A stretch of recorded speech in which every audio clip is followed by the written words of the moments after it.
Pues muy buenos días, muy buenas tardes a quienes nos sintonizan o muy buenos lo que sea, a quienes nos ven ya de manera diferida a través del canal de YouTube del Grupo de Investigación en Derecho Animal. Estamos muy contentos porque estamos en la sesión de clausura de esta cuarta ronda de sesiones. Como ustedes recuerdan, este es un seminario permanente que tiene ya 4 años funcionando. Hacemos rondas de 16 sesiones, a las cuales nos han acompañado varias y varios desde un inicio, como Betty, como Luis, este, Carlos Maya, por ahí veo también, a Normita Gastelum, que han estado desde un principio con nosotros. Y hoy tenemos una mesa abierta de lujo. Como les decía en la sesión pasada, la idea es que esto sea una mesa abierta. Vamos a hacer un diálogo muy interesante porque yo voy a fungir solamente, si ustedes me lo permiten, si no hablen ahora, simplemente como moderadora de dos grandes especialistas en el tema animal. Yo les agradezco desde ya al doctor César Nava Escudero y al doctor Iván Darío Ávila Gaitán que hayan aceptado estar en esta sesión de cierre. Porque si dos premisas tenemos claras quienes estamos aquí, es uno, tenemos que repensar la relación entre los seres humanos y los demás animales. Eso me parece que no hay discusión entre nosotros, ¿no? Y la segunda premisa es que el derecho y la política ya no pueden estar ajenos a esto. Ahí me parece que todos tenemos consenso. El tema entre quienes hacemos ética animal, derecho animal, filosofía animal, es cómo, cómo lo vamos a hacer. ¿Cuál es la formulación normativa? ¿Cuáles son las formulaciones políticas que nos van a servir para reconfigurar esta relación? ¿No? Hay quienes nos señalan con argumentos interesantes y muy válidos que no es necesario reconocer o construir derechos para los demás animales para que tengan una adecuada protección. Hay otras personas que nos afirman también con argumentos muy sólidos que sí se deben construir derechos para los demás animales, pero no para todos. Para algunos sí, para algunos no. Otros, entre los que ustedes saben bien, yo me encuentro, pero hoy voy a ser moderadora porque si no, sería un montón de abolicionistas, ¿no? Em, Afirmamos que cuando hablamos de derecho en serio son para todos, implique lo que eso implique, ¿no? Por eso nos hemos dado cuenta, y me parece que esta es la tercera premisa en la que podemos estar de acuerdo, todos quienes hemos participado, ya sea como ponentes o como oyentes, es que el derecho ya no tiene que dejar de ser tan entrópico y tenemos que abrir los ojos, abrir los oídos hacia otras disciplinas, hacia otras áreas, como evidentemente es la filosofía. Cuando hablamos de derechos humanos, animales, que bueno, a final de cuentas podríamos englobarlos en una misma categoría, tenemos que hablar de sus fundamentos.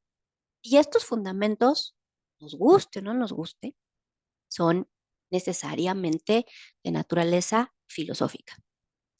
Entonces, discutir hasta dónde, cómo, cuándo podemos fundamentar estos derechos, para quiénes y para todos, si la formulación jurídica es reconocerlos como personas no humanas, como sujetos de derechos, o como propone el doctor Nava en su más reciente obra, como sujetos sintientes de derechos, es muy importante. Entonces, por eso yo estoy muy agradecida de que estén hoy aquí con nosotros.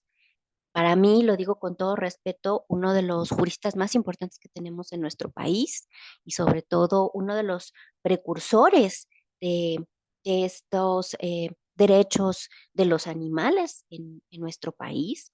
Y también que esté aquí, tengo que decirlo, mi querido maestro, porque fue mi maestro, el doctor Iván Darío Ávila Gaitán, que es una de las voces más potentes de Iberoamérica desde la perspectiva de los estudios críticos y por supuesto toca muy bien el tema de los estudios críticos del derecho y los estudios críticos animales. Entonces, para mí de verdad hoy es un privilegio que estén hoy los dos aquí porque además esta discusión que no me gustaría a mí reducirla, tuvimos que reducirla por un tema de título entre abolicionistas y regulacionistas, que a final de cuentas todos tenemos el mismo interés, reconfigurar la relación humano-animal. Me parece que es una discusión mucho más profunda y que requiere un debate muy responsable. Y me parece que si hay dos personas en el mundo capaces de tener este debate, de tener este intercambio de ideas por su empaque académico y por su apertura al diálogo, son el doctor César Nava y el doctor Iván Darío Ávila Gaitán. Habiendo hecho esta muy larga introducción a esta mesa, les comento un poco la dinámica antes de presentar a nuestros conferencistas del día de hoy. La dinámica es que ellos van a exponer una postura inicial, ¿no? En un lapso que hemos acordado ya de tiempo entre los tres, ¿no? Iniciaría el doctor César Nava con su primera participación y después el doctor Iván Darío. Y haríamos una primera oportunidad de intercambiar opiniones, puntos de vista entre todos. Por eso es una mesa abierta, ¿no? Y después daríamos un plazo prudencial para escuchar dudas, comentarios del resto de los seminaristas y daríamos espacio para que los conferenciantes pues dieran respuesta o ampliaran sus posturas, intercambiaran entre ellos de manera libre y abierta estas, estas posturas y al final pues dejaríamos un espacio para que hicieran, como dicen en los tribunales norteamericanos, sus argumentos de cierre. ¿Okay?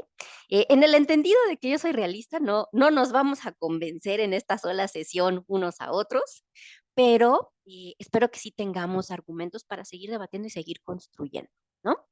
Entonces, dicho esto, pues permítanme presentarles con mucho gusto a, como dicen en el argot futbolístico, al más reciente fichaje del grupo de investigación en Derecho Animal, que es el doctor César Nava Escudero. Él es doctor PhD por la London School of Economics and Political Science, Inglaterra. Es maestro por la Universidad de Exeter en Inglaterra, también licenciado en Derecho por la Facultad de Derecho de la UNAM, investigador titular C por oposición en el Instituto de Investigaciones Jurídicas de la UNAM. Es un muy destacado profesor y especialista en Derecho Ambiental en la Facultad de Derecho de la UNAM, también miembro del Sistema Nacional de Investigadores del CONACYT, nivel 2, y es autor de diversos libros, entre otros Derecho Ambiental, publicado por Porrúa en el 2021, Estudios Ambientales, que ya va por su tercera edición en el año 2018, Debates Jurídico-Ambientales sobre los derechos de los animales. Fue el primer libro que se escribió en México sobre el tema de mal en el año 2015. Y este, que es su más reciente libro, entiendo que ya vamos por la segunda edición, porque la primera se agotó muy rápido, o sería la primera reimpresión, más bien dicho, Los derechos de los animales, una visión jurídica. Fue publicado por el Instituto de Investigaciones Jurídicas de la UNAM y por RUA en el año 2021. Además de que tiene una cantidad muy importante de artículos, ponencias, y su obra se conoce en muy distintos países. El doctor Iván Darío Ávila Gaitán es doctor en filosofía por la Universidad de los Andes, magíster en filosofía y estudios culturales por esta misma universidad, es postdoctorado en filosofía por la Universidad de San Buenaventura, es investigador en el área de los estudios críticos animales, como ya había señalado yo, politólogo de la Universidad Nacional de Colombia, hace parte del Instituto Latinoamericano de Estudios Críticos Animales, del Núcleo Internacional de Pensamiento y Epistemología Ambiental. Eh, Entre sus publicaciones se encuentran los libros Glosario de una resistencia animalista, La cuestión animalista, Rebelión en la granja, Biopolítica, Zootecnia, Domesticación, de la isla del doctor Moró al planeta de los simios, la dicotomía humano-animal como problema político. Es un gran especialista en ética política. Que muchísimas gracias a ambos por acompañarnos hoy. Pues los dejo con esta primera ronda de sus participaciones. Muy bien, doctora, creo que me corresponde entonces tomar primero la palabra. Muchísimas gracias a la doctora Rosy de la Torre por todos los comentarios que hace y la presentación de mi currículum y la forma en la que se ha expresado. Muchas gracias, querida Rosy. Ya me estaba yo un poco sonrojando de tantas cosas. Pero los saludo a todas, a todos con mucho cariño, con mucho respeto en esta sesión de clausura. Y bueno, quiero tomarme los primeros minutos para compartir con ustedes ¿Cuáles son mis puntos de partida de reflexión en torno al tema de los derechos de los animales que yo he hecho como abogado?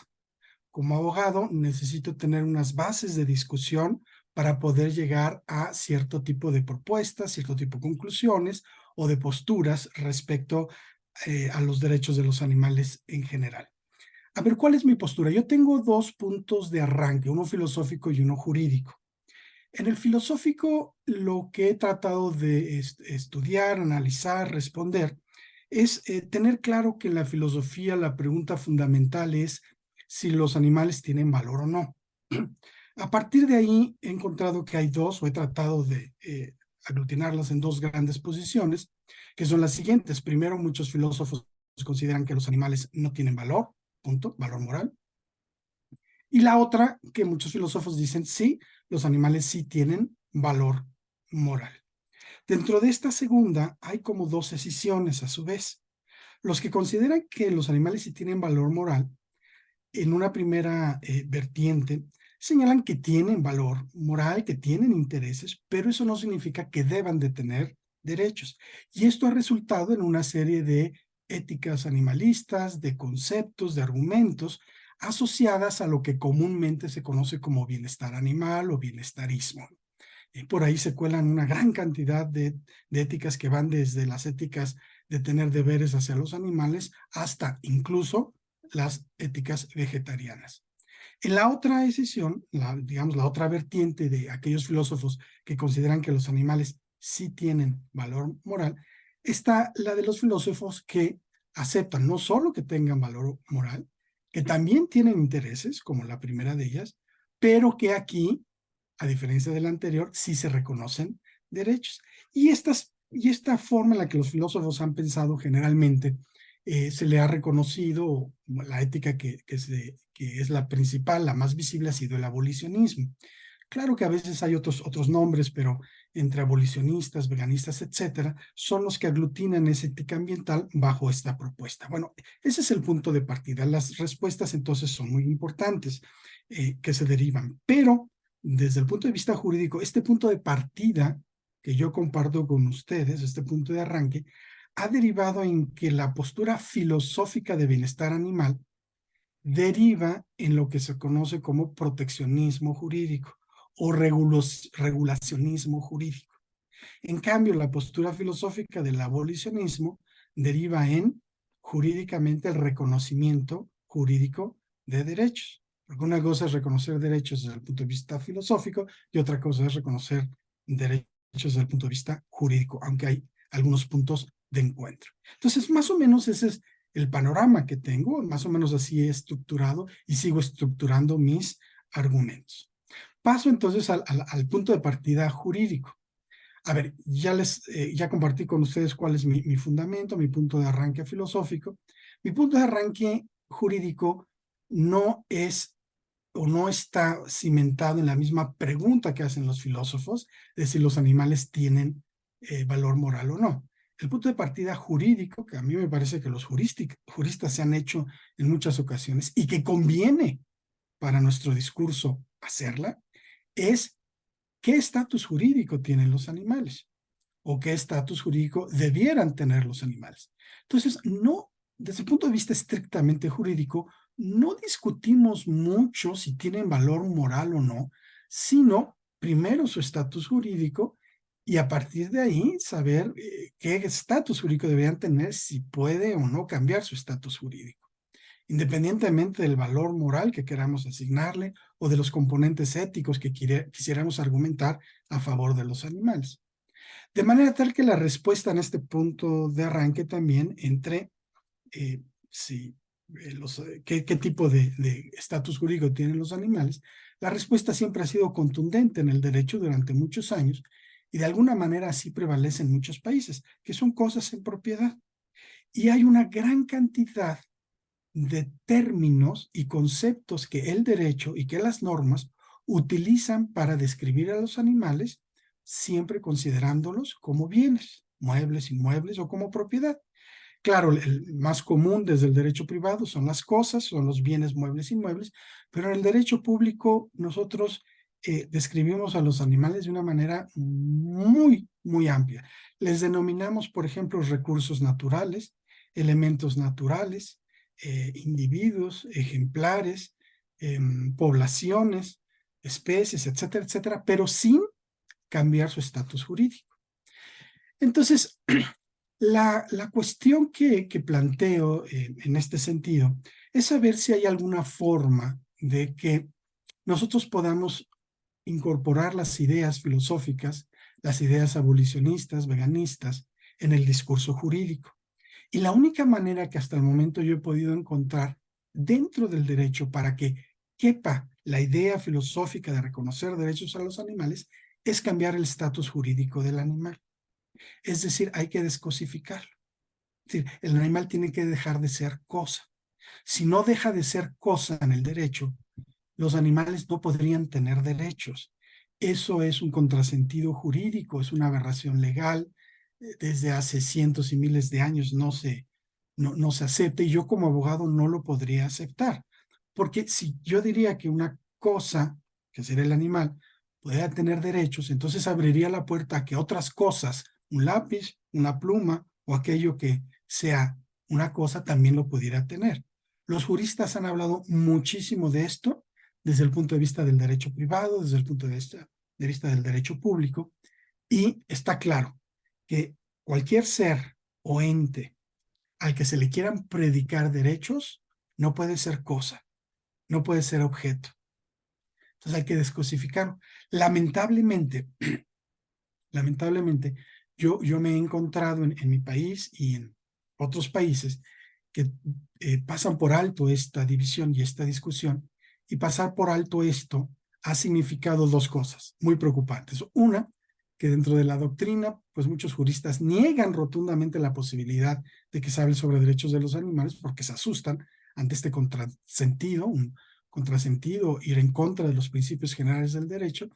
Y la otra, desde luego, es que hay sentencias, hay doctrinarios que se confunden mucho al momento de emitir sus resoluciones y empieza a haber una cierta tendencia a que ciertos animales, siendo animales como cosas en el derecho, sí puedan tener derechos. Y eso prácticamente rompe con la estructura jurídica, con el pensamiento jurídico. Y no se trata aquí de decir, es que el pensamiento jurídico es obsoleto, no, o que ese pensamiento jurídico está fundamentado en Roma y entonces pues, olvidémonos. No se trata de eso. Es que hay una lógica, se conoce sistemática. En el derecho hay una forma de pensamiento, una línea de pensamiento que se conoce sistematizar el derecho, es la sistemática del derecho. Entonces, si nosotros decimos que eso ya no es válido, es tanto como decir en las matemáticas que quizá 2 por 2 no va a dar 4 y entonces ya no hay forma de hacerlo. Entonces se rompe con una estructura, un fundamento, un principio general del derecho.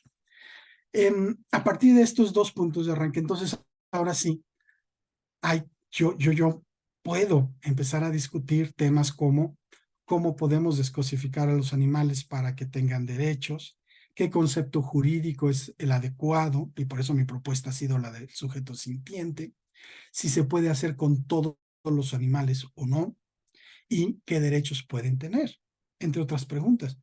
Pero solo desde el punto de vista de que el animal tiene que descosificarse es que yo puedo responder las demás preguntas, porque no es válido que hoy en día, desde el punto de vista jurídico, a los animales, por ejemplo, se les empiece a considerar como posibles titulares de derechos siendo cosas.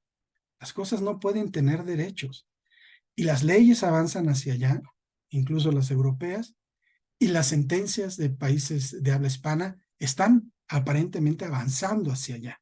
Entonces, eso me preocupa mucho y claro, creo que parte del problema tiene que ver con que mucho de la discusión animal no solamente está solo dentro del derecho privado, sino que dentro del derecho público, sino que no está incorporando el derecho privado. El derecho privado está ahí quieto, inamovible. Todo el mundo habla de reformar, cambiar leyes administrativas, leyes de bienestar animal, leyes sobre derechos, ley de protección animal, pero no mueven los códigos civiles. No pareciera que haya propuestas. Incluso antes se reforman nuestras constituciones, nuestros textos constitucionales, para tratar de señalar que los animales o describirlos como seres sintientes, etcétera, que tocar el Código Civil, ¿eh? Entonces, mientras no toquemos el Código Civil, los animales van a seguir siendo cosas y entonces se crean contrasentidos muy fuertes, ¿no? Y quizá una cuestión adicional para no hablar mucho más, no ahondar en el tema, tiene que ver con la cuestión también muy preocupante que en la idea de descosificar al animal, que en la idea de reconocer derechos, hay una buena parte de la doctrina, hay algunas órdenes normativos o normas jurídicas que creen, que sostienen firmemente que por el hecho de que se describa al animal como un ser sintiente, ya se le reconoce derechos. Desde mi punto de vista, eso en la filosofía puede ser correcto, en la política puede ser correcto, en la sociología puede ser correcto, pero en el derecho no. Decir que un animal es un ser sintiente en el derecho es tanto como decir que un animal es un ser vivo, es un ser que tiene movilidad propia, es un ser orgánico, etcétera, etcétera. La voz sintiencia es solamente un descriptor de un ser, ¿sí? Ser sintiente, pero nos hace falta un concepto jurídico para que se reconozcan derechos. Un ser o ente no puede tener derechos a partir de descripciones. Desgraciadamente así comenzó una norma por ahí europea y algunos comentarios y descripciones europeas de hace algunos años, y de ahí empezamos a copiar mal, muy mal, la idea de que porque una norma jurídica diga que los animales son seres sintientes, ya tienen derechos. No, para que los animales tengan derechos se necesita que sean o personas jurídicas, personas juris, o sujetos jurídicos, subjectum juris, porque no hay ningún otro concepto, ni en la doctrina ni en la norma, que acepte que un titular pueda ser titular de derechos sin que adquiera ese estatus, esa condición. Para terminar, yo entiendo que la lucha animalista a veces tiene que ceder o quizá anteponer este tipo de argumentos que yo señalo, y me han dicho en repetidas ocasiones, bueno, no importa, doctor, pues no importa el concepto, pues ya con que se diga que son sintientes ya tienen derechos, pero a mí sí me cuesta mucho trabajo dar ese salto cuántico, no lo puedo, no lo puedo tener. Entonces, bueno, creo que ese es un poco el dilema que se tiene. Si nosotros pudiéramos comprender esto, entonces quizá podríamos pensar si en efecto el abolicionismo cabe enteramente dentro del derecho o no, o habría que hacer excepciones. El derecho son reglas y excepciones, siempre, toda la vida. Entonces hay que ver, en derechos humanos hay reglas y excepciones. Yo no veo por qué en los derechos animales pudiera haber reglas y excepciones. Hay seres humanos que no tienen todos los derechos, solamente tienen algunos derechos. Yo no veo por qué algunos animales deberían de tener exactamente todos los derechos o los mismos derechos. Entonces, habría que discutir eso con muchísimo más cuidado. Pero bueno, quiero dejarlo aquí, doctora, para no alargar. Muchas Gracias. gracias. Excelente arranque, así que escucharemos al doctor Iván Darío. Muchas gracias, Iván. Buenos días y buenas tardes ya para mí que estoy aquí en Colombia. Bueno, primero que todo, muchas gracias, doctora Rosa María, por la invitación y por la presentación. Espero estar a la altura de esa presentación, aunque bueno, no, este espacio no se trata tanto de estar a la altura, sino de compartir, ¿no? De aprender mutuamente.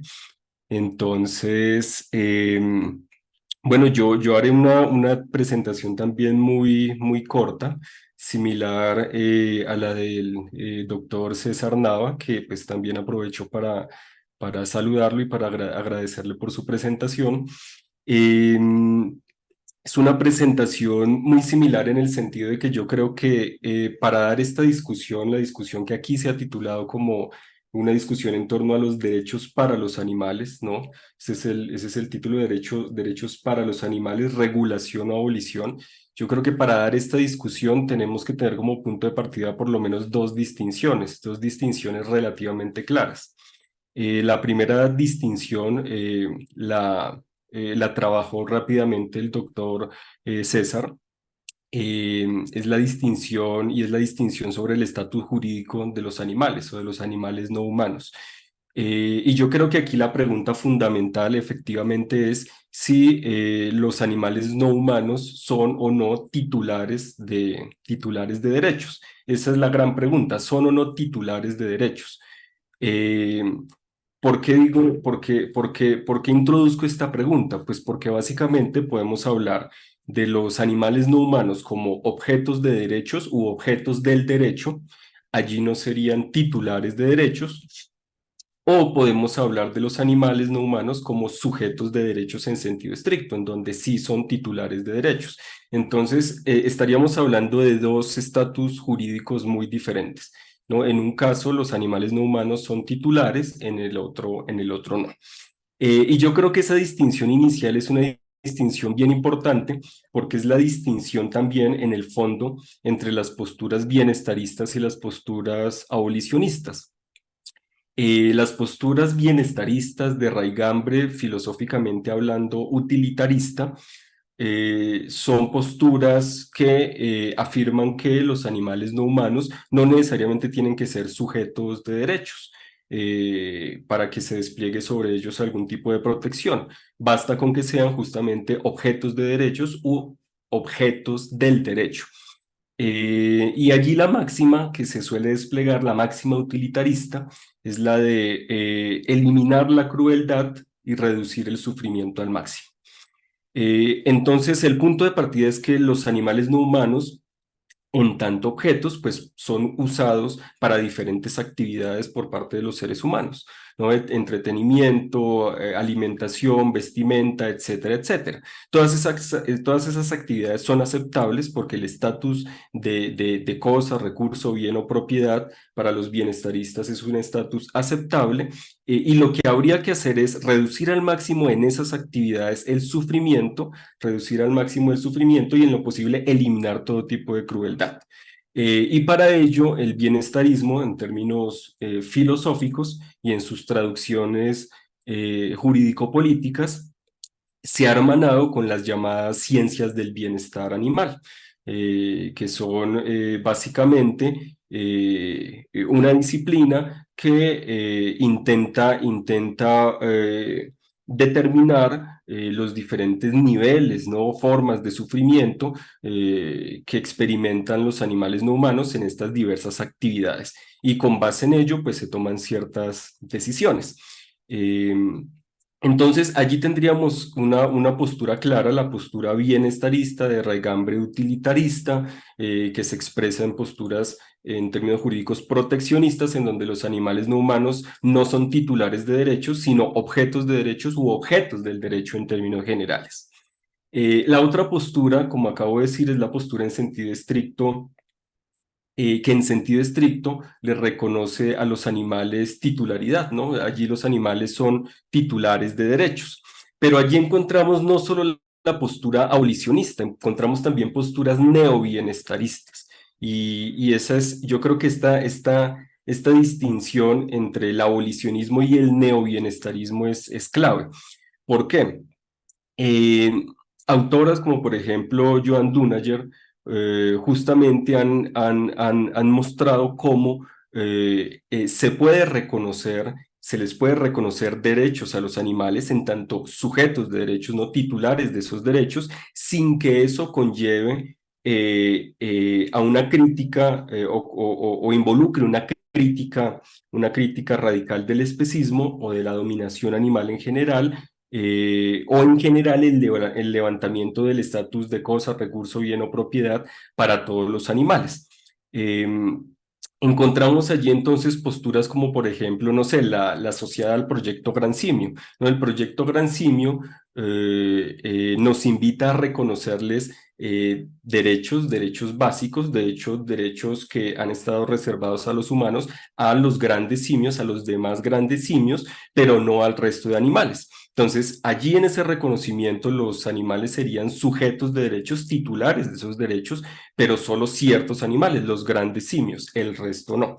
Entonces las posturas neobienestaristas, si bien reconocen que los animales pueden ser titulares de derechos, sujetos de derechos en sentido estricto, especifican para qué tipos de animales, a qué tipos de animales se les puede reconocer o otorgar esos derechos, ¿no? Entonces allí tenemos las posturas neobienestaristas. ¿Cuál es la diferencia entonces entre las posturas neobienestaristas y las posturas abolicionistas en sentido estricto? Que las posturas abolicionistas le reconocen titularidad y derechos básicos universales a todos los animales, ¿no? No hay una discriminación entre diferentes tipos o especies de animales.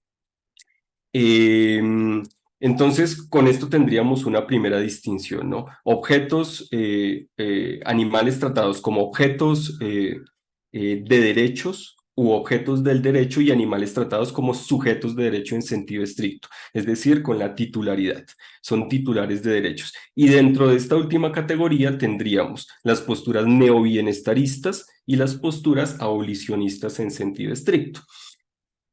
Ahora, hay otro elemento aquí importante que a menudo en estas discusiones no se suele mencionar, y es que estas últimas dos posturas, la postura neobienestarista y la postura abolicionista, no solo se diferencian por el alcance que tiene el reconocimiento de los animales como sujetos de derechos, si es a todos o solo a algunos, sino que también se diferencian estas dos posturas porque la postura abolicionista confronta en general el estado de dominación al que están sometidos los animales no humanos, en términos fácticos, ¿no? Es decir, en términos no solo formales.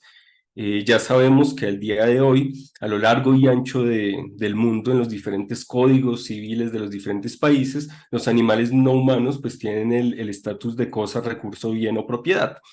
Pero eso no solo ocurre en el terreno formal, en el terreno material, en términos amplios, ocurre también que los animales no humanos están sometidos, es decir, ocupan una posición de subordinación, que es una posición de subordinación histórica y estructural.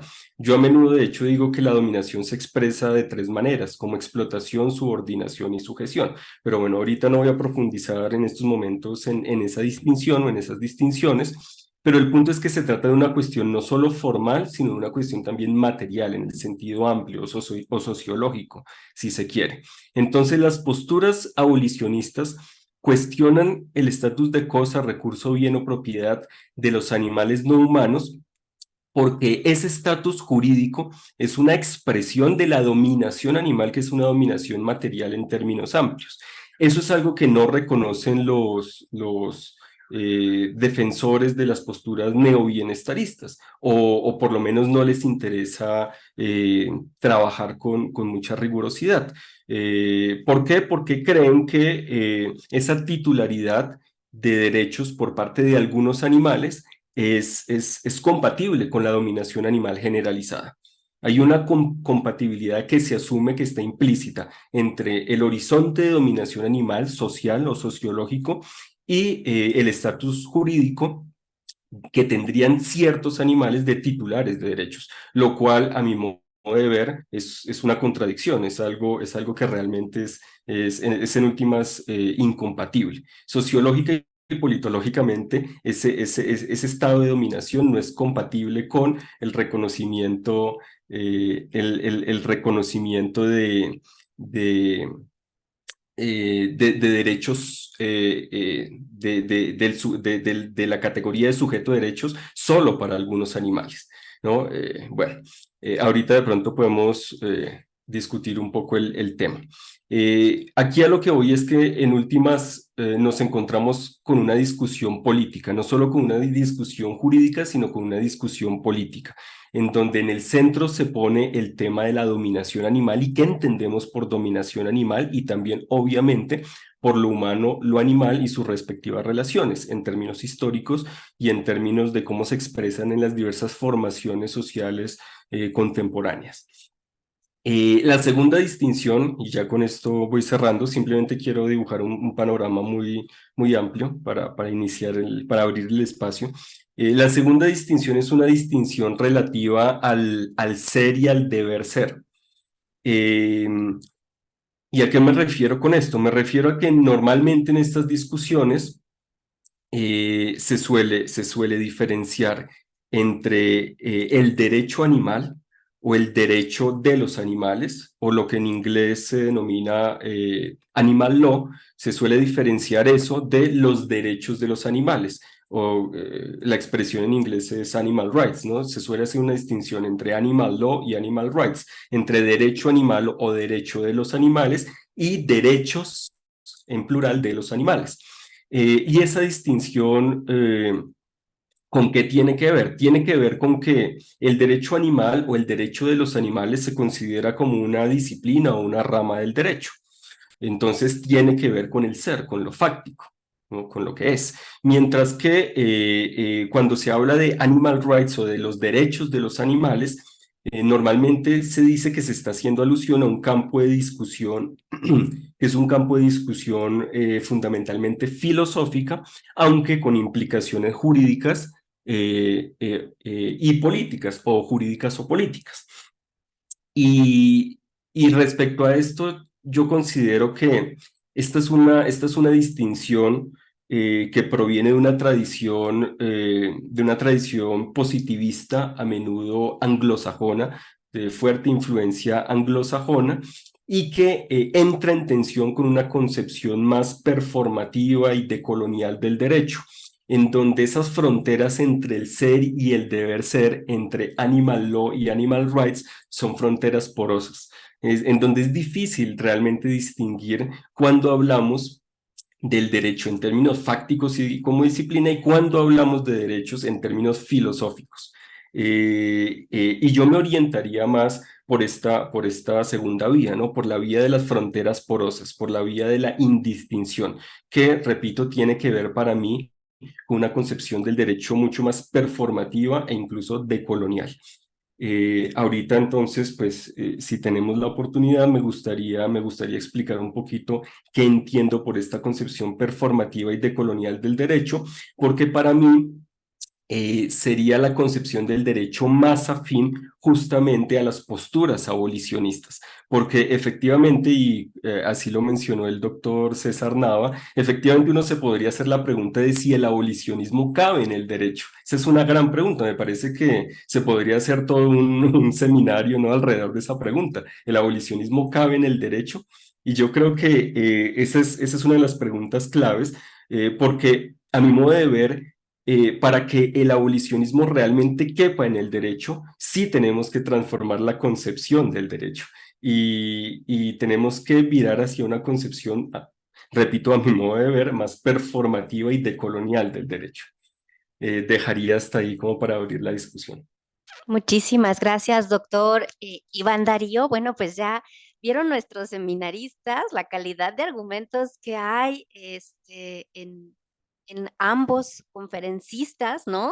Y bueno, salieron a relucir los puntos de acuerdo que había yo planteado desde un inicio, y me parece que aquí volvemos a la pregunta, ¿no? En esta discusión entre abolicionismo y neobienestarismo, que me parece que el doctor Iván Darío nos ayudó muy bien a delinear estas posturas, ¿no? Em, eh, Aquí la pregunta vuelve a ser sobre, en el caso del neobienestarismo, por ejemplo, eh, ¿qué es lo que fundamenta hablar de que solo ciertos grupos de animales o solo ciertas especies van a ser reconocidos o van a ser descosificados? Otra pregunta es, ¿podemos descosificar a los demás animales y seguirlos explotando para nuestro beneficio? Yo recuerdo mucho, y pongo esta anécdota, ¿no? Un destacado constitucionalista de la Universidad Castilla-La Mancha, el profesor Díaz Reborio, que después de una conferencia de derecho animal, él decía, es que yo no consigo derechos para lo que me voy a comer, ¿no? Es también una gran pregunta, o sea, ¿podemos hablar de derechos para los demás animales cuando nos los seguimos comiendo? ¿Podemos hablar de derechos para los demás animales si los seguimos montando, los seguimos esquilando, les seguimos quitando el producto de su propio trabajo, la miel, el huevo, etcétera, ¿no? Son preguntas como muy interesantes. Y justo como cerraba el doctor César Nava, me parece que enlazan los cierres perfectamente. La pregunta que se hacía el doctor Nava es, ¿cabe el abolicionismo en el derecho? Y me parece que la respuesta que da el doctor Iván Darío al final es, tal vez en la concepción actual y predominante del derecho, no. Entonces, ¿cómo tendríamos que pensar el derecho? Aquí me parece que la gran profundidad que requiere estas discusiones es de qué derecho estamos hablando, de hacer lo que algunos autores han llamado un extensionismo irresponsable y adaptar solamente estas categorías de derechos a los demás animales, a los que puedan entrar en esa categoría por el criterio que elijamos, o es necesario incluso repensar, reformular y cuestionar los fundamentos del propio derecho, ¿no? Me parece que esta es como la discusión bien, bien profunda que podemos tener. Alguien que quiera abrir su micrófono, vamos a dar lugar a 3 participaciones, si así lo deciden ustedes. Si quieren abrir su micrófono y hacer su pregunta, su comentario antes de continuar con las participaciones de nuestros conferenciantes, o si prefieren escribir su pregunta o su comentario en el chat, aprovecho para saludar. Tenemos colegas, bueno, de Colombia que acompañan al doctor Iván Darío, y está también José Pirela, que nos saluda desde Venezuela. José, muchas gracias por conectarte. Y el doctor Antonio de Anquín ha levantado su manita virtual, así que doctor Antonio, desde la muy calurosa Formosa, Argentina, el día de hoy. Adelante. Sí, aprovecho a felicitarlo y celebrar estos espacios de diálogo sobre cuestiones que no son tan frecuentes. A veces en el animalismo hay como un ambiente de choque, de intolerancia de bienestaristas y abolicionistas. Entonces, buscar estos puntos de consenso son importantes. Y yo me quedo con la cuestión de que lo han dejado tanto César como Iván, si el abolicionismo puede entrar en algún modo, y a mí me deja la duda si realmente el abolicionismo hoy no podría entrar de algún modo, si realmente es necesario seguir recorriendo este camino de probar el reconocimiento de constituciones o leyes, o pasar como lo plantearía Francione, quebrar el estatus a partir de quizás programas educativos. Él habla de programas de veganismo, pero yo por ahí quizás hablaría de programas más orientados al respeto de la empatía, quizás con apoyo en algunas leyes, que el mismo Estado introduzca sus programas con participación nuestra, y empezar ese quiebre más en lo cultural, y después seguir, cuando se quiebre esa mentalidad, seguir este camino del reconocimiento cuando la sociedad en sí misma, porque creo que esto yo coincido con Iván, que hay como una cuestión bastante arraigada, porque el especismo se pensaba en términos de prejuicios individuales, inicialmente en Singer y otros, y hoy yo coincido con él y con Steven Best, que la cuestión es estructural. O sea, si hay una estructura, digamos, debemos ver el modo de desmantelar eso, y hoy el reconocimiento de ciertos animales, que es lo que va a ser posible, incluso a través de la jurisprudencia, no va a ser el camino quizás para un desmantelamiento pleno. Y en algún modo, quizás como lo planteaba también a varios autores, a veces la sentencia, cuando se reconoce un animal y se firman tantos atributos, nos está reforzando también el estatus de propiedad. Cuando reconocemos un animal, pero un animal por cercanía genética, por el vínculo afectivo, como hay en casos de familias multiespecies, en el fondo no siempre se está haciendo, como yo lo dije en la vez que puse anteriormente, esta jerarquía también de animales, de víctimas. Entonces habría que ver también ese tema. Patrick Zore también creo que lo pone de manifiesto.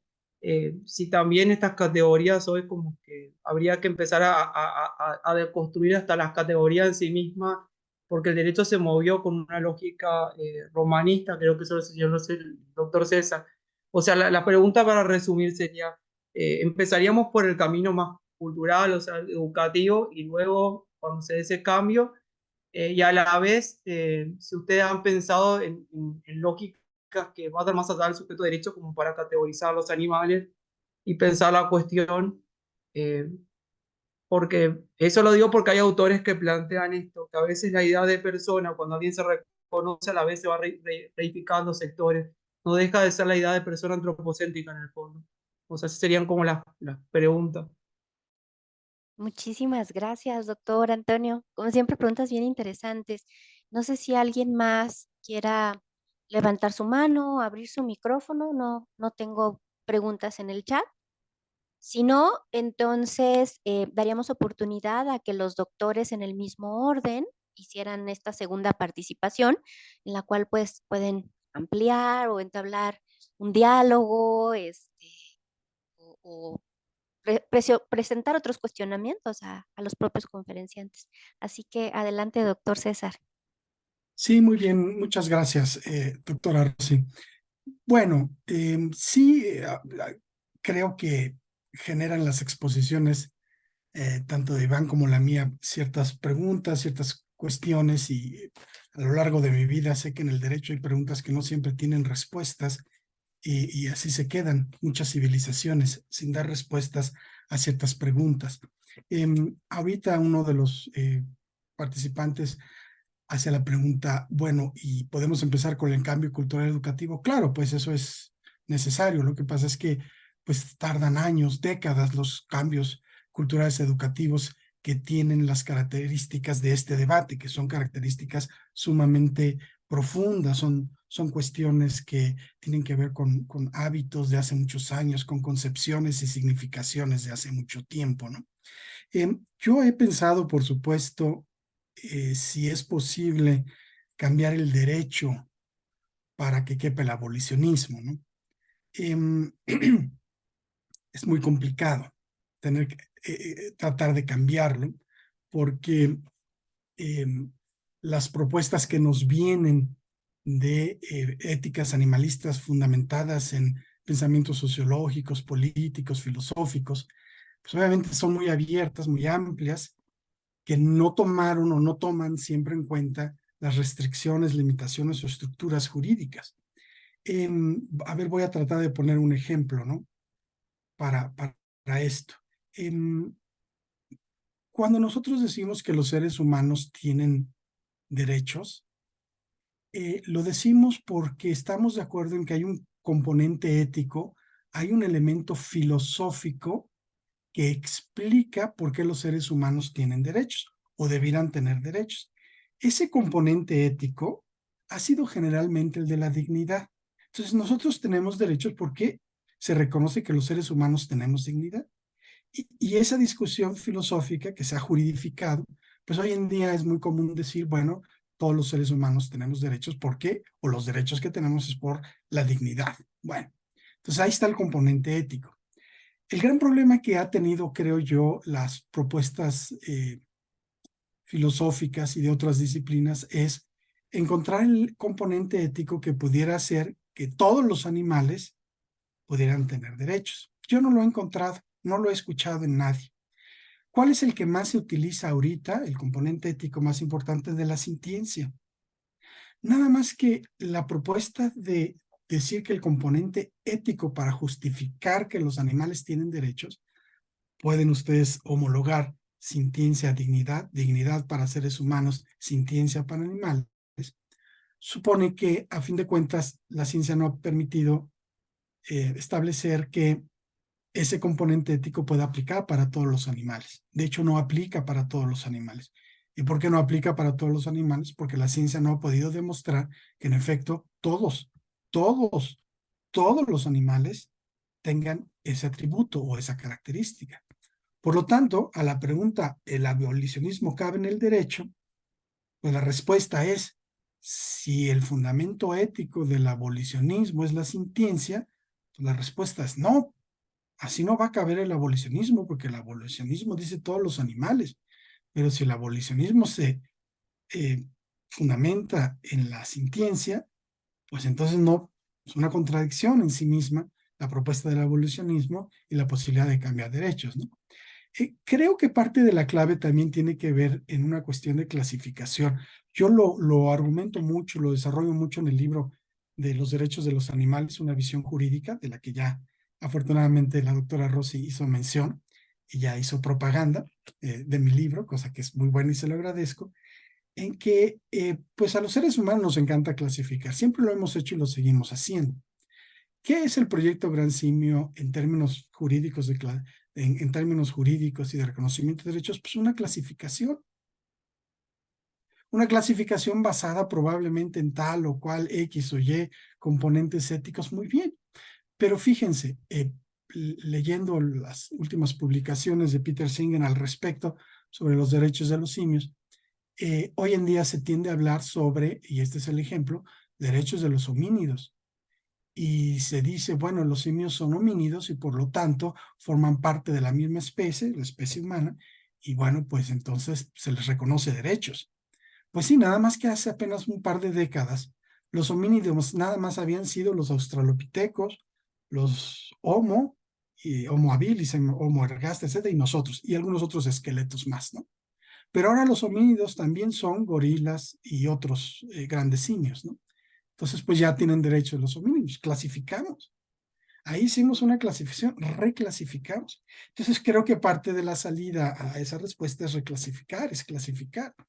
Y yo sigo pensando que mientras los abolicionistas no encuentren el componente ético como la dignidad para los animales, no podemos hablar de todos los animales. No se puede. Y eso que todavía nos hemos metido a discutir relaciones de tipo espiritual, económico, etcétera, etcétera, con los animales, independientemente de que sean productivos o no. Lo platiqué ya alguna vez con la doctora Rossi, lo platico con otros colegas. El gran problema que tenemos con esto es la clasificación. Sí, clasificar puede discriminar, sí. Clasificar es injusto, sí. Clasificar es malévolo, sí. Clasificar es conveniente para ciertos intereses, sí. Sí, en pocas palabras, clasificar es muy malo para esto. Pues sí, pero ¿saben qué? Lo hemos hecho desde hace siglos y lo seguimos haciendo. Hoy en día, si tomamos las leyes de bienestar en este país, hay clasificación de los animales, ¿eh? Algunos se clasifican como animales de bienestar, perdón, de compañía, otros animales recreativos, otros animales ferales, y seguimos clasificando. Y estamos hablando de leyes que no tienen ni 10 años o 15 años. El ser humano no va a dejar de clasificar. En el derecho, en filosofía podemos discutir otras cosas y está bien, pero el derecho vamos a seguir teniendo que clasificar, clasificar, y así son nuestras leyes, clasifican. Entonces, ¿de qué se trata de construir? ¿Cómo cambiamos el derecho? Cambiar el derecho para que quepa el abolicionismo en el derecho significa ya no clasificar, pues entonces, a ver, encuentran el componente ético. Sintiencia no es suficiente. Yo propuse el concepto de sujeto sintiente y junto al sujeto sintiente también quise agregar sujeto sintiente con capacidades mentales o con ciertas capacidades mentales para tratar de abrir todavía un poco más. Pero me di cuenta que de todas maneras hay una restricción. Entonces necesitamos ese elemento ético, que para los humanos es la dignidad y para los animales, ¿cuál es? El que esté vivo, el que esté, porque los animales se han descrito como seres vivos desde hace varios años, 200, 300 años o más. Y sin embargo, el que sea ser vivo no ha significado un cambio en su estatus jurídico. Y ahora que se le describe como sintiencia, el concepto de sintiencia es muchísimo más restrictivo que el vivo. El vivo incluía, ahora sí, a casi todos los animales. Sintiencia restringe nada más a los que sienten, a los que tienen esa capacidad. No se ha cambiado todavía el estatus jurídico. Así es que, pues yo creo que esa es parte de el primer rebote de ideas que tengo para tratar de señalar que, en resumidas cuentas, el abolicionismo tiene problemas, dos problemas. El derecho, primero, que no ha logrado establecer cuál es el componente ético para incluir a todos los animales. El de sintiencia no es suficiente. Y el segundo es que una vez que encuentre eso el abolicionismo tiene que proponer un concepto jurídico. Yo propuse el de sujeto sintiente, pero otras personas han propuesto el de persona no humana, el de otro tipo de conceptos, ¿no? Entonces, pues tendremos que buscar eso. Hasta ahí lo dejo, doctora Rosa. Muchas gracias, doctor. Y me parece que abres la puerta bien interesante porque, bueno, en el campo de la filosofía sí ha habido ya bastantes aportaciones sobre el posible fundamento filosófico y ético del reconocimiento de los animales como sujetos de derechos, mucho más allá de la sintiencia, de la mera sintiencia.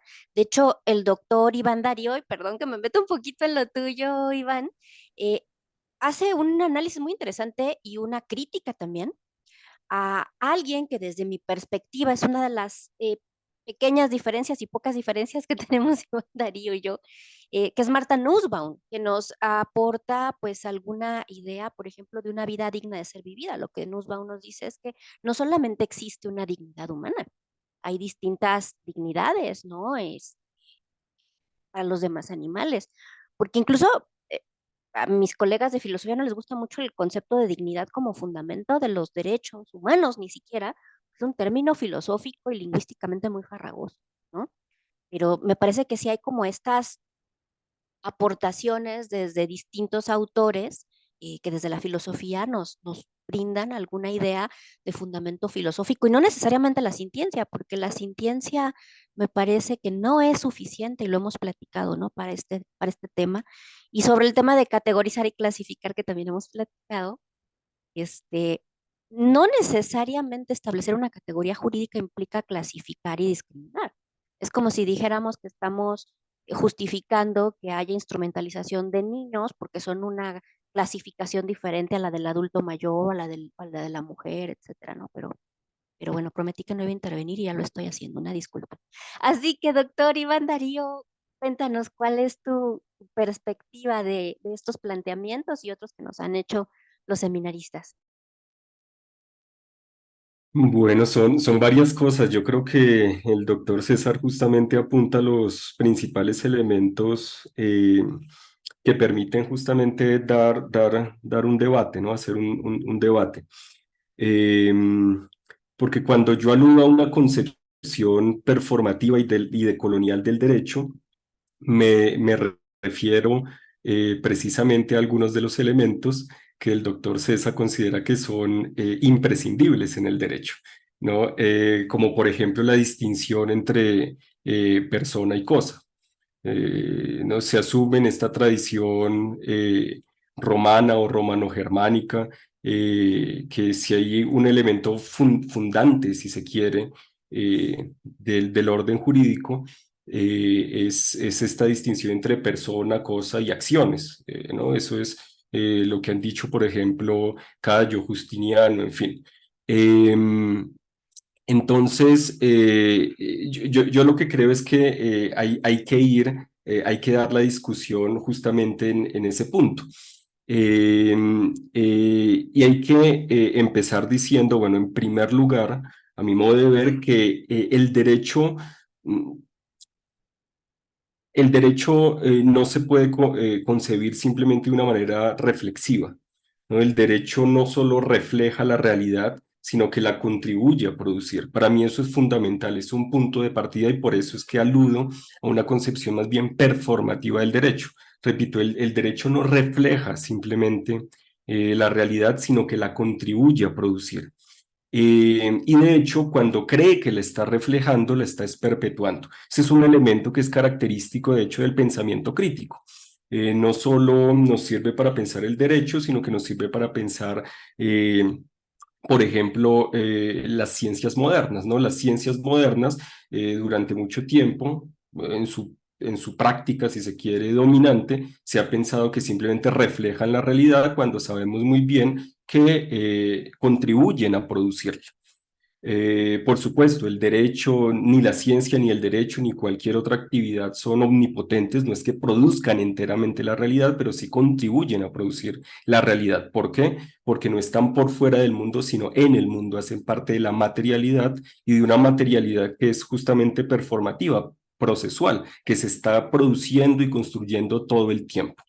Entonces, si nos desplazamos a una concepción del derecho de ese estilo, mucho más performativa, pues entendemos que cuando hablamos de los derechos de los animales, esos derechos de los animales no necesariamente tienen que reflejar lo que los animales son, sino que también contribuyen a producir a los animales mismos. Y yo normalmente cuando hago alusión al especismo, me refiero al especismo no simplemente como un modo de discriminación, una forma de discriminación, sino precisamente como todo un orden, ¿no? Un orden tecnobiofísico-social, un orden que produce y reproduce la dominación animal, pero también a los seres humanos y a los animales. Los seres humanos y los animales son producidos semiótico materialmente, discursiva y no discursivamente, en términos históricos. Y el derecho participa en ese proceso. Entonces, con una concepción mucho más procesual del derecho no nos tenemos que preocupar tanto por por encontrar la definición adecuada en términos científicos y la definición adecuada en términos también filosóficos que luego venga a recuperar el derecho. Yo lo que creo es que tenemos que poner esos diferentes conocimientos en un mismo plano, ponerlos a discutir de manera horizontal. Es decir, tanto las ciencias como también los conocimientos no occidentales, como la filosofía y como el derecho, todos contribuyen a producir realidad. Están en un mismo plano y sus fronteras son enteramente porosas. Por eso decía hace un momento que a mí me parece insatisfactoria esa distinción entre derecho animal o derecho de los animales y derechos de los animales o animal rights y animal law. Porque creo que eso impide que pongamos todos los campos en un mismo plano, ¿no? Que los abordemos de manera horizontal. Entonces, cuando vamos a ver cómo se están dando hoy las discusiones en el campo de la ciencia, de la tecnociencia, pues vamos a encontrar que justamente muchos intelectuales, muchos intelectuales de tradición crítica, pues nos están diciendo que la ciencia la ciencia en su pretensión descriptiva y más aún neutral ha estado al servicio de una historia patriarcal, colonial, etcétera, etcétera, ¿no? Eso mismo podemos pensarlo tanto para el ámbito de la filosofía como para el ámbito del derecho. Entonces, me parece que si uno asume esa tendencia a pensar que sea el derecho o la ciencia simplemente reflejan la realidad y no la producen, pues eso va a ser, digamos, eso ya participa en la manera en que se configura y reconfigura y funciona la formación social en la que operan esos campos o esos saberes, ¿no? Esos discursos, etcétera, etcétera. Pero bueno, aquí lo que pasa es que es difícil hablar de esto porque estamos, digamos, colisionan, si se quiere, ciertos paradigmas. Entonces, bueno, ese sería un primer punto importante. En ese mismo sentido, yo diría que los derechos, como cualquier otra institución, son compuestos de fuerzas. Son compuestos de fuerzas, es decir, de acciones, de comportamientos que a su vez desatan fuerzas, desatan acciones, desatan comportamientos y en ese sentido, pues también hacen realidad. Y esas fuerzas son de facto ya siempre no solo humanas, son humanas y no humanas.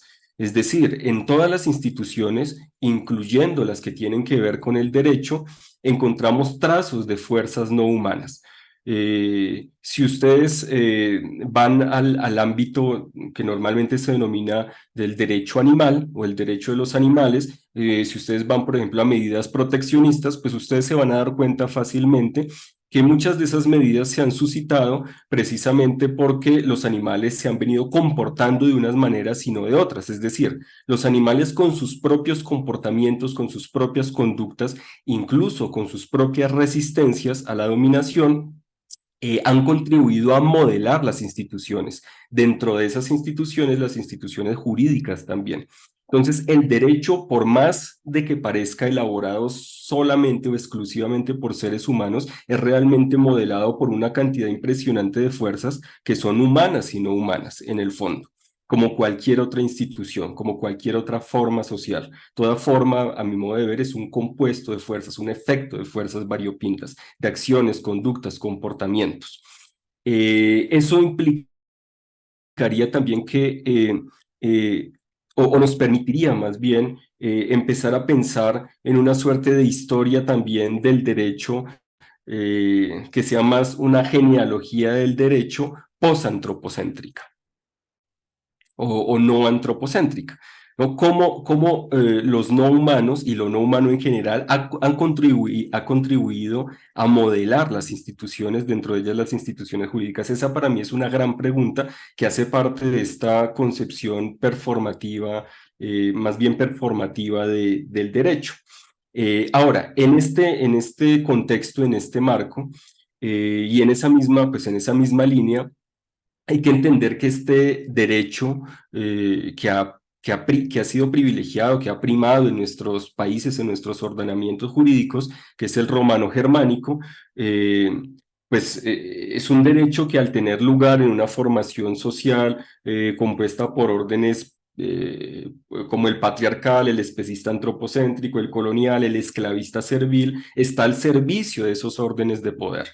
Y si los conceptos de persona y cosa perviven en nuestros ordenamientos jurídicos, pues es básicamente porque nuestras formaciones sociales perviven elementos de esos órdenes.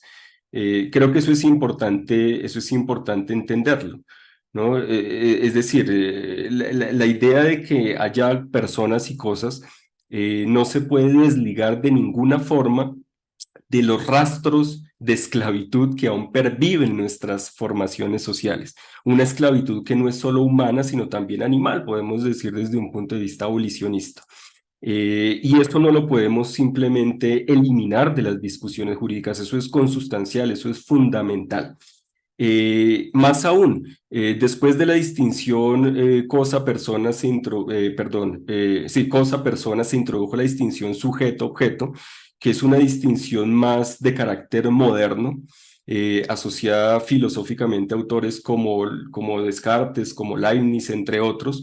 Y esa distinción es una distinción que introduce dinámicas capitalistas, que se entroncan con las viejas dinámicas patriarcales, esclavistas serviles, coloniales, etcétera, etcétera. Es porque hay elementos sociales de ese tipo que todas estas nociones siguen funcionando. Pero no funcionan de manera unívoca, ¿no? A veces funcionan de manera contradictoria, a veces tienen efectos inesperados, y asimismo pueden también ser usadas para que produzcan efectos también inesperados, ¿no? Y eso es lo que se ha intentado hacer, por ejemplo, con la noción de los animales como sujetos de derechos básicos universales. Es una reiteración de cierta categoría, como lo es la categoría de sujeto, para que genere un efecto que es inusitado realmente. Para lo cual la categoría inicialmente no estaba hecha, pero eso es un correlato de la transformación en las dinámicas de la formación social en la que tiene lugar esa categoría. Y con esto ya cierro. Yo no creo que es decir, que la abolición se produzca de arriba hacia abajo, por utilizar una metáfora o una imagen clásica, es decir, que tengamos que tener un derecho abolicionista, o más bien reivindicaciones abolicionistas a nivel jurídico para que eso desate o produzca transformaciones sociales. Pero tampoco creo que sea simplemente a la inversa, que primero vengan las transformaciones sociales o educativas y luego eso se refleje en términos jurídicos en la descosificación de los animales no humanos. Creo que cuando percibimos el problema de esa manera, estamos cayendo en la trampa de la jerarquización, de creer que el derecho está por fuera de la sociedad. Cuando entendemos que el derecho opera en la sociedad, es efecto de las demás relaciones sociales, pero a su vez la genera, podemos asumir que un tránsito hacia una sociedad abolicionista, es decir, una sociedad sin dominación animal, a su vez implica un progresivo tránsito en las instituciones jurídicas, en el orden jurídico. Son dos cosas que ocurren al mismo tiempo. A veces puede haber contradicciones, o de hecho a menudo en los procesos sociales y en sus diferentes instituciones hay todo tipo de contradicciones. Pero el punto es que no se trata de que el derecho cambie la sociedad, ni que la sociedad cambie el derecho.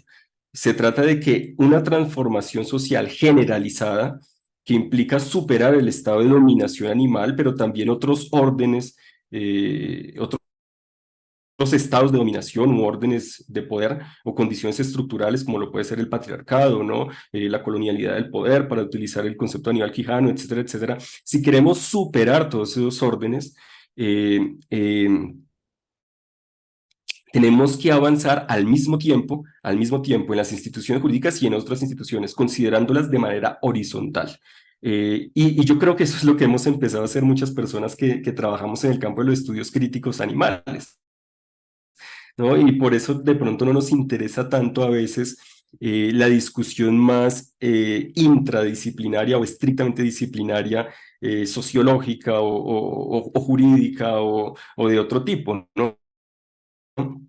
Porque lo que nos interesa es producir todo tipo de contaminaciones que vayan generando cambios hacia el horizonte pues, de la desestructuración de diferentes tipos de dominación entrelazadas, dentro de la cual se encuentra la dominación animal. Bueno, hablé mucho, dejaría ahí porque ya me da pena con el doctor César. No, doctor, muchísimas gracias. Y me quedo con eso de la contaminación.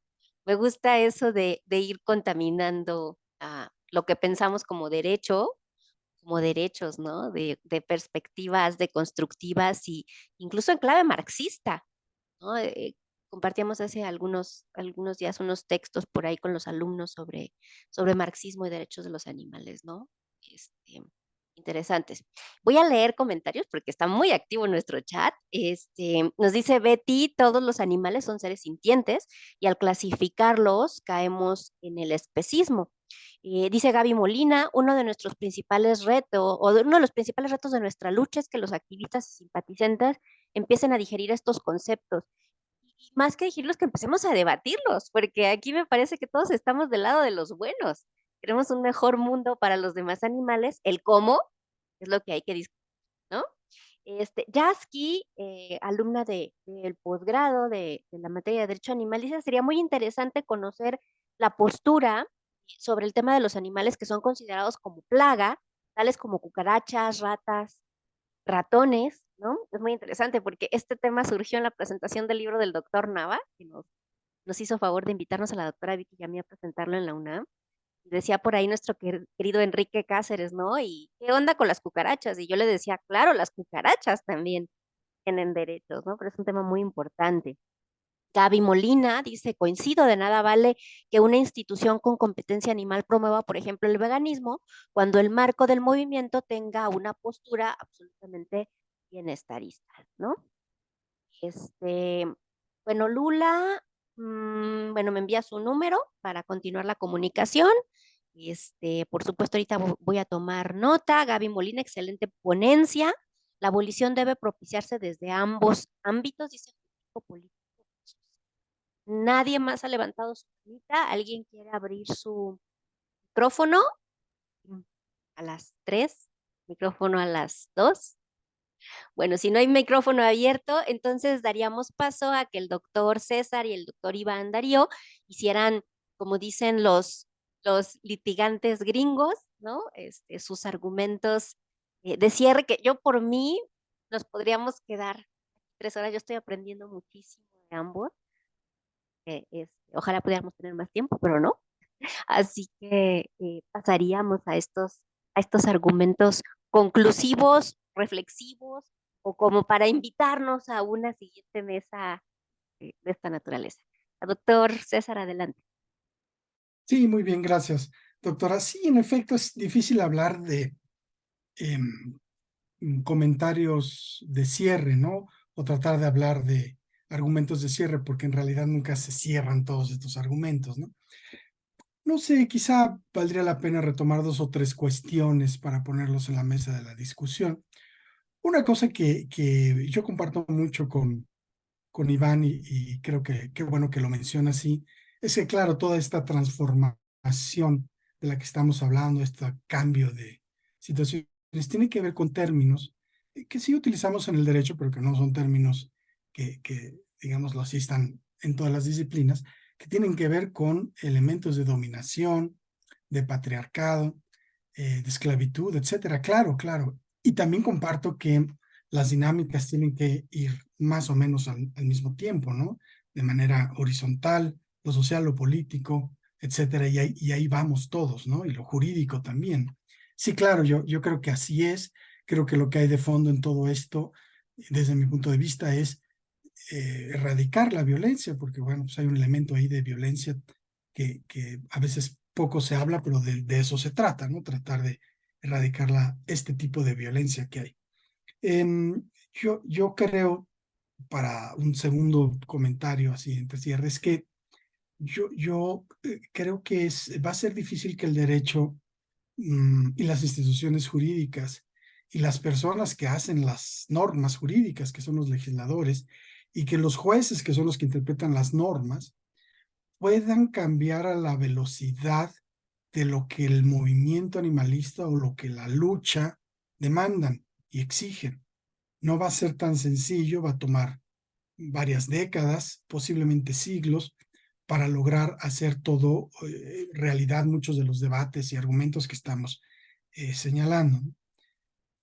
Una tercera cuestión es que, a lo mejor peco muy de abogado, pero yo sigo insistiendo y creo que eso es una tarea que yo tengo, de reunirme con veterinarios, biólogos, etólogos, sociólogos, para tratar de convencerlos del lenguaje jurídico, de la necesidad de que ellos conozcan el lenguaje jurídico para que sus planteamientos y argumentos estén vinculados al derecho, porque muchos de esos argumentos no toman en cuenta cómo se entiende y cómo se explica el derecho.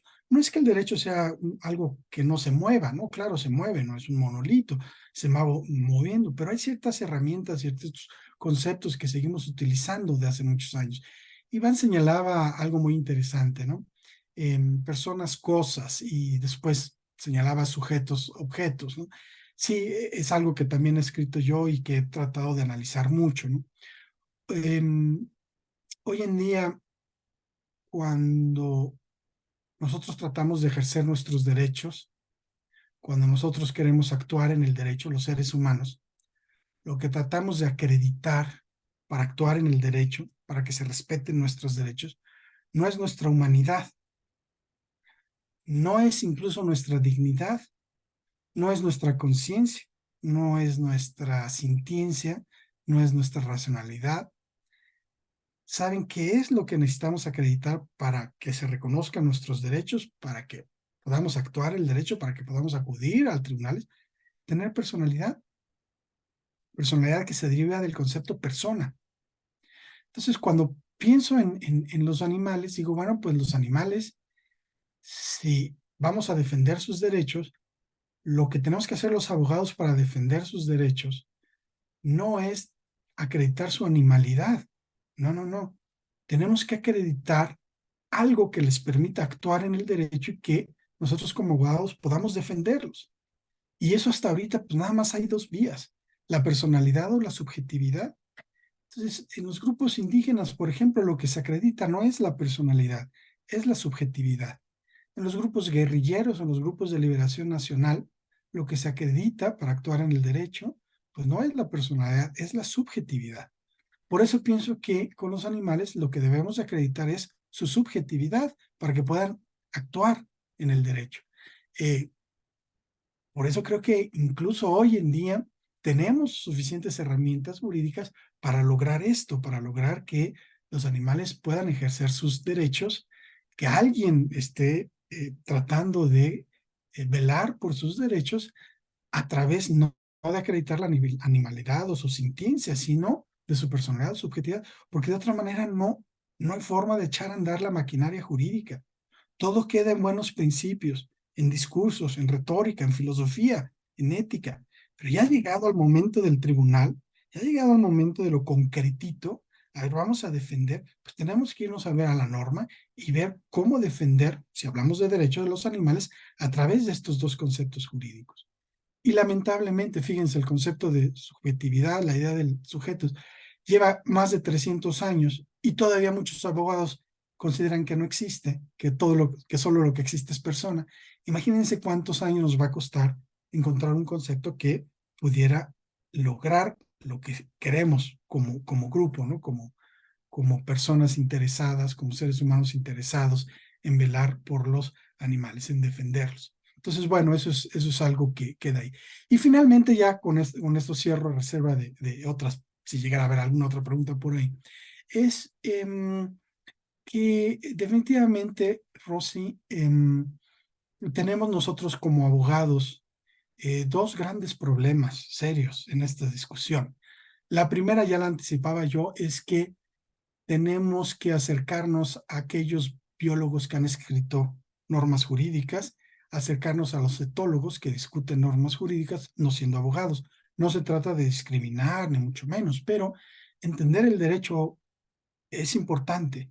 Es como lo que decía ahorita Iván. Iván hacía una excelente reflexión y distinción entre lo que es el derecho animal y los derechos de los animales y cómo utilizar estos conceptos. Pues claro, el que estudia derecho sabe que la palabra derecho es polisémica y que la palabra derecho se puede utilizar en muchos contextos.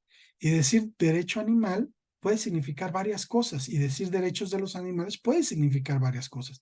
Y solamente un abogado o quien verdaderamente estudia el derecho sabe que cuando uno habla de derechos de los animales estás hablando de derechos subjetivos y que cuando hablas de derecho animal estás hablando en principio de derecho objetivo, el derecho como ciencia o en su caso el derecho como norma.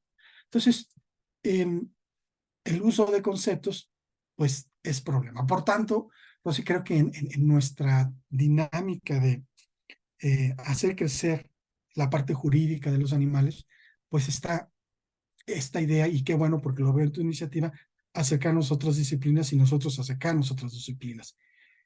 La gran mayoría de libros que yo he leído sobre derechos de los animales, Rosy, y compañeras, compañeros, amigos, amigas, han sido escritos por gente que no son abogados. Tom Regan realmente no era abogado, Peter Singer tampoco era abogado. Y la gran mayoría de la estructuración del debate no viene desde el punto de vista jurídico. Hoy en día ya la hay, ¿no? Un poco, pero hay falta un lenguaje. Y un lenguaje jurídico que tiene que ser incorporado con mucha precisión. Y ¿no? El ejemplo que decían es que los animales pueden ser ciudadanos, porque tales autores canadienses dicen que sí, pero cuando llegas al derecho, pues es imposible que eso suceda, es simplemente imposible, porque la ciudadanía supone algo distinto para América, para órdenes jurídicos. Necesitas la nacionalidad para ser ciudadano. Bueno, en fin, una serie de problemas. Y la segunda cuestión es también dentro de nuestras disciplinas, pues aquí desde luego hay abogados que nos escuchan, pues es tratar de hacer llegar a los demás abogados esta situación, porque los abogados, los juristas consideran que los derechos solamente se hicieron para los humanos. Y ese es o aquello que tenga apariencia humana, porque ese es el tema, ¿no? Cuando me confrontan, mis colegas me dicen, es que no puedes hablar de derechos de los animales porque los derechos fueron hechos o para los seres humanos o para aquello que tenga forma humana. ¿Qué son seres humanos? Pues la persona física, tú, yo, él, ella, nosotros, ¿no? Nosotros, los seres humanos. ¿Y qué es aquello que no son seres humanos, pero que tienen apariencia humana? La UNAM, la CONAGUA, la Coca-Cola, McDonald's, etcétera. ¿Y dónde caben los animales? Pues en esos argumentos, pues no. Y eso hay que cambiarlo muchísimo. En fin, yo creo que así como los abogados hemos hecho un esfuerzo muy grande de incorporar y de entender los conceptos de otras disciplinas, creo que ahora nos toca mucho, Rosy, también tratar de lograr empatar esos conceptos con personas de otras disciplinas para podernos entender, para podernos crear discursos, no que sean unitarios, pero sí que sean o que estén conforme a una discusión donde entendamos esos conceptos. En fin, creo que ahí están los dilemas que tenemos, sumamente difíciles, pero ahí vamos. Yo me quedo y seguiré siempre firmemente convencido, pero firmemente convencido que la única manera de que un animal pueda tener derechos como norma, no como principio, sino como norma, es de cosificarlo. De otra manera, no veo cómo, no encuentro yo qué filósofo del derecho pudiera sostener que una cosa puede ser cosa en propiedad. Un ser, un sentiente como el animal puede ser cosa y también puede ser persona, puede ser sujeto. Nadie lo ha sostenido así y quien lo sostiene, bueno, pues no ha sido aceptado generalmente. Yo me quedo con eso, Rosy, y pues muchísimas gracias por la invitación y formar parte de este maravilloso grupo de personas.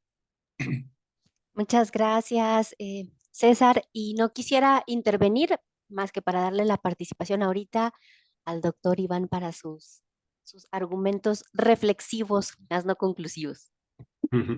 Gracias, Rosa. Yo, antes de estas palabras, si se quiere cierre, o de apertura, ¿no? A continuar la conversación. Sí me gustaría hacerle una pequeña pregunta al doctor César. eh, para entender un poco mejor pues, la postura que tiene al respecto. Yo creo que estamos totalmente de acuerdo en el hecho, o más bien en la idea de que es necesario levantar el estatus de cosa, recurso, bien o propiedad que al día de hoy tienen los animales no humanos. Yo creo que la diferencia estaría en que el doctor César diría que ese levantamiento se haría respecto a ciertos animales no humanos. No sé si va por ahí la cosa, pero creo que va por ahí la cosa. Pero respecto al tema del cambio o la transformación en el estatus jurídico, pues estaríamos enteramente de acuerdo. Entonces, la pregunta en concreto sería ese levantamiento del estatus de cosa, recurso, bien o propiedad, es decir, la desobjetivación de esos animales, abarcaría qué animales, y por qué, ¿no? ¿Cuál sería ahí el fundamento, la argumentación? Sí quisiera tener claro allí lo que piensa al respecto, porque me parece importante para continuar pues, la discusión. Adelante, doctor César. Sí, gracias. Bueno, cuando uno habla de descosificar a los animales, en principio, in genere, piensa en todos los animales, por supuesto, ¿no? La cuestión es que para que jurídicamente nosotros podamos descosificar un animal, necesitamos dos cosas. Primero, tener un argumento filosófico para hacerlo. ¿Por qué voy a hacer que una pluma deje de ser cosa? ¿Por qué voy a dejar que una computadora deje de ser cosa? ¿Por qué quiero que un animal deje de ser cosa? La respuesta que se ha dado, y aquí sí no tendría yo por qué pensar de una manera distinta o diferente o por qué cuestionarla, es lo que han dicho los científicos y los filósofos. Ah, pues porque mira, son seres con capacidades mentales, son seres sintientes, etc. Entonces ahí yo tendría ese primer fundamento. Entonces ante la pregunta, pues, ¿qué significaría descosificar? Pues vamos a decosificar lo que nos digan los científicos, los biólogos, los etólogos, los veterinarios, los filósofos, qué animales son los que tienen ese componente ético. Y si ustedes, así les digo a los científicos, me dicen que solo los que tengan sintiencia, pues entonces yo puedo hacer una norma jurídica y ponerla en una norma como excepción o quizá como regla general, decir, bueno, pues todos los animales que tengan la característica de ser tal, son sujetos de consideración moral y podrán actuar en el derecho, podrán ser personas bajo tal concepto, etcétera, etcétera, ¿no? Entonces es eso. Digamos que yo como jurista, Iván, a tu pregunta, como doctrinario, pues no, al abogado no le corresponde tanto determinar el componente ético. Esa justificación pues le toca al biólogo, le toca al filósofo, le toca al que puede entender ese lenguaje respecto al animal que los juristas no entendemos. Yo no soy biólogo, ni etólogo, ni politólogo. Entonces son ellos los que nos deben de dotar de esa información para ver cómo lo escribo en la norma. Y lo mismo para la otra pregunta, todos, algunos o qué. Pues depende, ¿no? Depende, Iván. Depende si de repente un grupo de personas me dice, pues es que tienen que ser todos, pues entonces, como abogado uno dice, bueno, ¿y por qué todos, no? Es como regresar la pregunta. A ver, tú me dices que todos son, yo como abogado te voy a escribir lo que tú quieres en el derecho, pero dime por qué quieres que sean todos y bajo qué clasificación, porque a ver, yo entiendo que no debiéramos de clasificar. Sí, estoy de acuerdo, clasificar puede ser muy malo. Yo lo entiendo, pero miren, una cosa que yo necesito, que si quiero transmitir a otras personas de otras disciplinas, es que el derecho per se es clasificación. Es clasificación. Simplemente ya decir que los animales son seres sintientes, hay una clasificación. Decir que los seres vivos son clasificados. Entonces nosotros trabajamos con clasificaciones, con reglas y con excepciones. Esas son nuestras herramientas.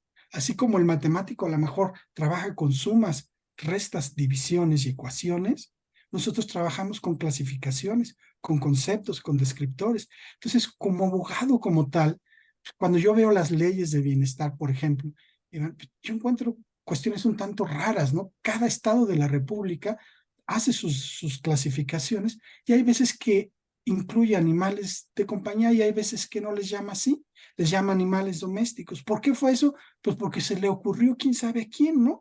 A lo mejor a los biólogos que le dijeron a los legisladores del Congreso de Coahuila, oye, ¿sabes qué? Pues no pongas animales de compañía, sino animales domésticos. ¿Por qué se hizo la distinción entre animales domésticos y animales salvajes? Caray, llevamos años con esa, ¿no? ¿Por qué unos vertebrados, invertebrados? ¿De dónde viene la clasificación de vertebrados, invertebrados? A alguien se le ocurrió, ¿no? No fue a un abogado, definitivamente, ¿no? ¿Por qué algunos animales son, porque también hacemos la diferencia, carnívoros de los que no son carnívoros? Bueno, ¿y quién hizo esa clasificación? ¿Bajo qué elementos científicos o éticos? Entonces, yo creo, Iván, que el abogado, el jurista, el papel, nuestro rol en todo esto es hacer posible juridificar, así le decimos, juridificar la demanda, la lucha que tiene el movimiento animalista, que incluye abogados también, pero de otro tipo, para ponerla en una norma, hacerla jurídica, ¿no? Hacerla propiamente jurídica. Pero yo como abogado no te podría decir, porque no es mi área de conocimiento, por qué los ratas de campo sí podrían tener derecho, pero las ratas de alcantarilla no, porque porque alguien me va a decir, pues es que las ratas de campo no generan plaga y no hay problema sanitario con ellos, pero las ratas de alcantarilla sí. Bueno, yo no lo sé. El derecho animal también tiene que ver mucho con cuestiones sanitarias. ¿Por qué ciertos animales son considerados plagas? Pues no lo dijimos los abogados, los dijeron seguramente los médicos o los veterinarios. ¿Por qué hoy en día decimos ciertos animales generan problemas de tipo sanitario a los seres humanos y por lo tanto tenemos que combatirlos, como sea que se combatan, etcétera? Pues no lo determino yo como abogado, porque yo no conozco esos temas. Entonces, si a mí un médico me dice, es que mira, el tratamiento jurídico que se le tiene que dar a tales o cuales animales no puede ser el mismo. Si tratar el tratamiento jurídico desde el punto sanitario a las cucarachas o a las ratas de alcantarilla es distinto al tratamiento jurídico que se le va a dar a las gorilas, a las jirafas, a los cacomixtles y a los tlacuaches. Son tratamientos jurídicos distintos. No significa que haya discriminación, no significa que haya un ser vulnerable, etcétera, pero son distintos. Me van a decir, sí, pero es que eso es una visión nuevamente antropocéntrica. Pues sí, claro que lo es. Pues ¿quién va a escribir la norma? Es que es una visión antropocéntrica. Pues sí, sí lo es. Entonces, el tema es que los abogados, así lo quiero ver yo, Iván, estamos sujetos mucho al conocimiento científico y al conocimiento filosófico para redactar las normas, ¿no? Tener yo una postura, por ejemplo, ahorita se dice, oiga, ¿cuál es su postura sobre cucarachas y sobre ratones, etcétera? Bueno, pues yo necesito abrir el panorama, a ver, ¿qué son las cucarachas en el mundo ecosistémico? Cosa que no lo conozco. ¿Cuáles son las cucarachas en el mundo sanitario y cuál es el tema de las cucarachas en el mundo del ciclo de vida y de alimentación de las especies? Pues yo eso, la verdad, Iván, no lo conozco, no lo conozco a fondo, ¿no? Sí te podría decir, a lo mejor de osos polares o de la vaquita marina, porque hay cierta información, pero de todos los animales, pues es muy complejo porque no tengo eso. Entonces, espero que se responda algo a eso, la pregunta, Iván, respecto a a esto, ¿no? De qué animales abarcarían. Bueno, pues ustedes nos tienen que decir qué animales y cuál podría ser el tratamiento jurídico. El derecho les va a dar respuesta seguro, no hay ningún problema. Nada más que nos tienen que decir por qué las ratas que generan daños a la salud humana deberían reconocérseles derechos. Nada más dime por qué. No, es que está mal dicho que se les llame plaga. Ok, cambiamos el término, eliminamos de toda la legislación plaga, ok, pero dime qué tratamiento jurídico le damos a animales que pueden generar eso, otra transmisión, ¿no? De virus. Ahora vemos tantas cosas que hemos aprendido con los virus, con COVID-19 y otras enfermedades. Pues hay ciertos animales que son transmisores de ciertas enfermedades para los seres humanos. Entonces, díganme científicos, ¿cuál va a ser el tratamiento jurídico que le voy a dar a cierto tipo de animales, mosquitos, que transmiten ciertas enfermedades que están matando a mucha gente? ¿Es que eso es antropocéntrico? Bueno, pues no lo sé, se trata de supervivencia de nuestra especie. Sí. ¿Tenemos alternativa? Pues si tenemos alternativa, pues reconocemos derechos a los mosquitos que transmiten ciertas enfermedades. Pero entonces habría que ver cómo se logra eso. Esa es la respuesta, Iván. Gracias. Gracias, doctor César. Antes de darle la palabra a Iván, yo de verdad me estoy autocensurando porque tengo mi postura muy clara. Si ser transmisor de un virus fuera criterio para reconocer a alguien como plaga, mis sobrinos son plagas humanas de entrada, ¿no? Pero bueno, Iván, adelante. Muchas gracias, doctor César. Sí, ya me queda mucho más clara la postura. Yo creo que básicamente aquí también hay de fondo una discusión sobre la tradición en la que uno se sitúa, ¿no? Es también un diálogo de tradiciones, si se quiere. Y por eso yo hacía referencia solo, ahorita no solo hacía referencia solo a una concepción performativa del derecho, que obviamente se entronca con toda una tradición crítica, incluso no revolucionaria, sí, tiene influencia de corrientes marxistas o marxianas, etcétera, etcétera. Ha sido también muy influenciada por la teoría crítica de la Escuela de Frankfurt y sus diferentes vertientes, por la filosofía francesa contemporánea, el pensamiento decolonial, feminista, etcétera, etcétera.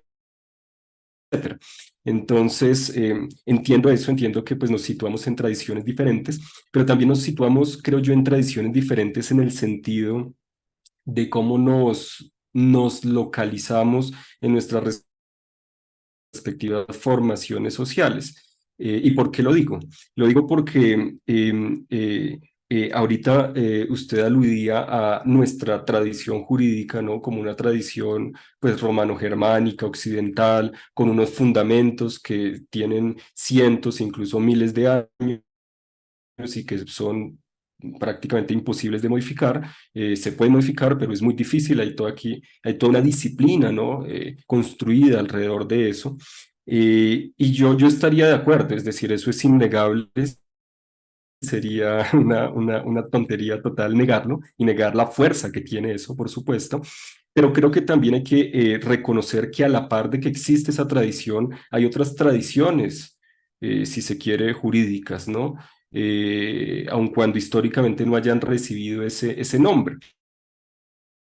Y pienso en la discusión también eterna, por ejemplo, que se da en el ámbito de la filosofía, de si hay o no filosofía latinoamericana, de si la filosofía es solo occidental o si nació en Grecia o quizás tiene diferentes orígenes. Con el derecho yo creo que pasa algo similar, ¿no? Hay una sola tradición en el derecho o hay múltiples tradiciones, se puede hablar de múltiples tradiciones jurídicas. Hoy en día yo creo que después de las experiencias del nuevo constitucionalismo latinoamericano y más aún del pluralismo jurídico, se entiende que también hay múltiples derechos, que ese derecho dominante en nuestros contextos, esa tradición romano-germánica o románico-germánica, coexiste con otras fuentes del derecho y prácticas del derecho. Se habla, por ejemplo, aquí en Colombia y en otros contextos por parte de las comunidades indígenas y étnicas en general, de la ley de origen y el derecho propio, y todo eso tiene un lugar cada vez más aceptado, ¿no? Y también tiene su tradición, su fuerza, implica aspectos digamos, que han sido históricamente incompatibles con el derecho occidental dominante, como por ejemplo que no esté escrito, ¿no? Que cuando determinadas comunidades indígenas nos dicen, nosotros sí tenemos